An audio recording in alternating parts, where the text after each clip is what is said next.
प्रगटली भवानी, कशा करता प्रगटली? मोह महिषासुर मर्दनाला गोणे. महिषासुराचा वध करण्याकरता त्या भवानीने जगदंबेचा अवतार घेतला. अवतार घेतल्याच्या नंतर ती जगदंबा, ती भवानी तिच्या बापाच्या दारामध्ये गेली. आता भवानी मातेचं, जगदंबा मातेचं बापाचं द्वार म्हणजे हिमालय पर्वत. पर्वताची कन्या म्हणून पार्वती नाव तिचं, आणि पार्वतीचा अवतार जगदंबा म्हणून हिमालयाच्या दाट वृक्षांमध्ये एका दगडावरती जाऊन बसले. आणि ते राक्षसाचं असं स्वरूप तिने घेतलेलं आहे. लांबुंद तिचे केस आहेत, राक्षसासारखं काळघोर तिचं शरीर आहे, रक्ताने भरलेले तिचे डोळे आहेत. तिच्या हातामध्ये एक घट आहे. घट कळतो ना तुम्हाला? एक माठ आहे, त्या माठामध्ये मदिरा आहे. मदिरा म्हणजे दारू. आणि एका एका घोटाने ती जगदंबा मदिरा प्राशन करते. आता राक्षसाचं स्वरूप होतं देवीचं, मदिरा प्राशन करते. आणि त्या ठिकाणी महिषासुराचे दोन सेवक त्या ठिकाणी असे फेरफटका मारत होते. आपल्या राज्यामध्ये, आपल्या वनामध्ये कोणी आलंय का म्हणून बघण्याकरता. मधुकैटभ त्यांचं नाव. मधुकैटभ त्यांनी ती जगदंबा बघितली. बघितल्याच्या नंतर त्यांनी असं वर्णन सुरू केलं. वा, काय सुंदर स्त्री आहे, काय लंबसडक केस आहेत. कोण होती ती? स्वरूप कोणाचा घेतलं होतं बाई माणसा? हो, कोणाचा अवतार घेतला होता? राक्षसाचा अवतार घेतला होता ना. आणि ते काय म्हणत होते?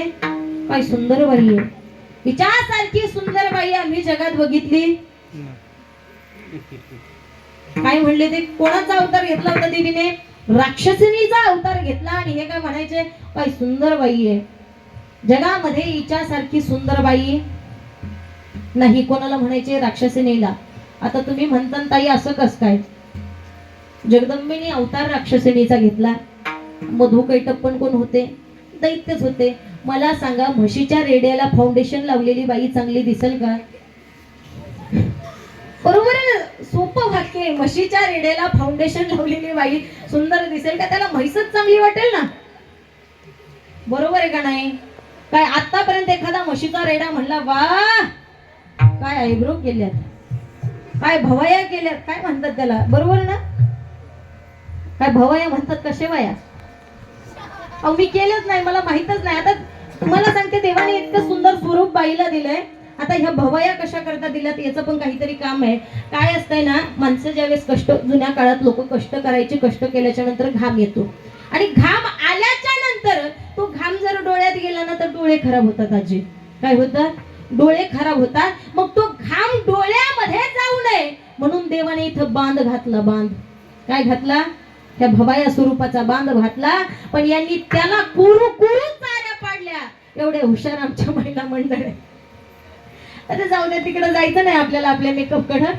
आणि बघितलं म्हणे एवढी स्वरूप सुंदरी या जंगलामध्ये काय करतीये.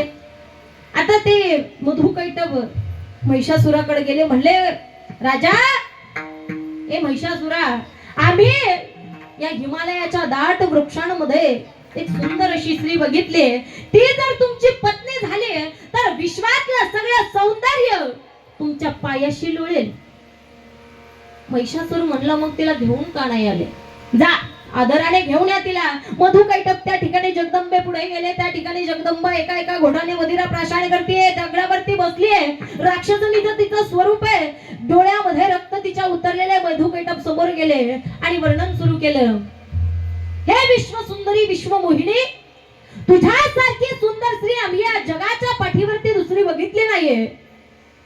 आणि तुझ्यासारख्या सुंदर स्त्री जर आमच्या राजाची पत्नी जर झाली ना तर विश्वातले सगळे सुख तुझ्या पायाशी लोळतील. त्या ठिकाणी जगदंबेला राग आला. रागामध्ये हातातला घट असं दान दिशे दगडावरती आदळला आणि म्हणले, कोण रे तो महिषासुर आणि कोण रे तुम्ही त्याचे मूर्ख सेवेकरी? राग आला मधुकैटभाला. जास्त बोलले नाही ते. म्हणले, आपण बाई माणसाला डोकं लावण्यात आधी काही तथ्यच नाही. असं कोण म्हणले? राक्षस म्हणले. बाई माणसाला डोकं लावण्यात काही उपयोग नाही. ते म्हणले, जाऊ द्या, तुम्हाला राग आला असेल आमच्या बोलण्याचा, ते विषय जाऊ द्या, पण आमच्या राजाची पत्नी व्हा. जगदंबाला राग आला. रागामध्ये असणारी जगदंबा म्हणली, अरे माझ्याशी जर लग्न करायचं जिंकायचं असेल तर माझ्याशी आधी बाहुयुद्ध करावे लागेल, आणि जर माझ्यासोबत युद्धात जिंकला तरच मी तुमच्या राजासोबत काय करेन, लग्न करीन. मधु कैटभाला असा राग आला. ते म्हणले आमच्या राजाशी काय युद्ध करते, ज्याने स्वर्गावर वैकुंठावर ताबा मिळवला असा आमचा राजा तुझ्यासारख्या तुच्छ स्त्रीशी थोडं युद्ध करेल. अरे आम्हालाच हारून दाखव. मधु कैटभाने आपल्या हत्यार हातामध्ये घेतले. त्या ठिकाणी युद्ध सुरू झालं जगदंबेचं आणि मधु कैटभाचं. त्या ठिकाणी पहिल्या दिवशी मधु मारला, दुसऱ्या दिवशी कैटभ मारला. पुन्हा त्या ठिकाणी महिषासुराला बातमी पोहोचली, मधु कैटभ मेले. त्याच्यानंतर चंडमुंड पाठवले, शुंभ निशुंभ पाठवले, त्याच्यानंतर रक्तबीज पाठवलं. 8 दिवस युद्ध चालू आहे. 8व्या दिवशी रक्तबीज आला. त्या ठिकाणी त्या रक्तबीजाचं वैशिष्ट्य असं होतं, त्याच्या रक्ताचा थेंब जिथं पडत त्याच्यातून नवीन रक्तबीज तयार व्हायचा. आणि मग रक्तबीजाला मारण्याकरता त्या जगदंबेने, त्या चामुंडेने ज्यावेळेस चंडमुंडातला चामुंड मारला, तिने चंड मारला, तिला चामुंड असं नाव पडलं. आणि त्या चामुंडाने आपल्या सगळ्या बहिणींना आवाहन केलं. सगळ्या त्या ठिकाणी आल्याच्या नंतर त्या ठिकाणी त्यांनी त्या रक्तबीजाचं रक्त जिथं जिथं पडून ते रक्त प्राशन केलं. असं करून तो रक्तबीज देखील 8व्या दिवशी मारला. आणि 9व्या दिवशी मात्र स्वतः जगदंबेला, चामुंडेला, भवानीला मारण्याकरता स्वतः महिषासुर आला. आणि महिषासुर आल्याच्या नंतर महिषासुर म्हणतो, अरे एवढे सगळे माझे सैनिक मारले, पण या महिषासुराला मारेन असं कोणीही आजपर्यंत जन्माला आलं नाही. आणि तुझ्यासारखी अबला स्त्री या महिषासुराला मारू शकत नाही. आणि त्या ठिकाणी चामुंडेला राग आला. रागामध्ये हातातलं शस्त्र घेतलं. हातामध्ये शस्त्र घेतल्याच्या नंतर खड्ग घेऊन ती चामुंडा त्याच्यावरती धावल्याच्या नंतर महिषासुराने त्याच्या हातातली गदा त्या ठिकाणी चामुंडेच्या छातीवरती मारली. आणि मातृत्वाचा पहणा इतक्या जोराने फुटला का माझ्या जगदंबेने त्या महिषासुराचा वध केला. तो महिषासुर मारला. कितव्या दिवशी मारला? 9व्या दिवशी महिषासुर मारला. पण पहिल्या दिवसापासून तर 9व्या दिवसापर्यंत माझी जगदंबा, माझी भवानी, माझी चामुंडा माता अहोरात्र राक्षसांशी युद्ध करत होती या पृथ्वीला सुरक्षित करण्याकरता. आणि म्हणून नवरात्राचा 9 दिवसाचा उत्सव साजरा करतात. का तर त्या 9 दिवसामध्ये देवीने आपल्याला त्या राक्षसांच्या ताब्यातून मुक्त होण्याकरता 900 प्रकारचे प्रयत्न केले. म्हणून नवरात्र साजरा करायचे. समजली का? समजली का? अजूनही यांच्या टोपाच पेटाना.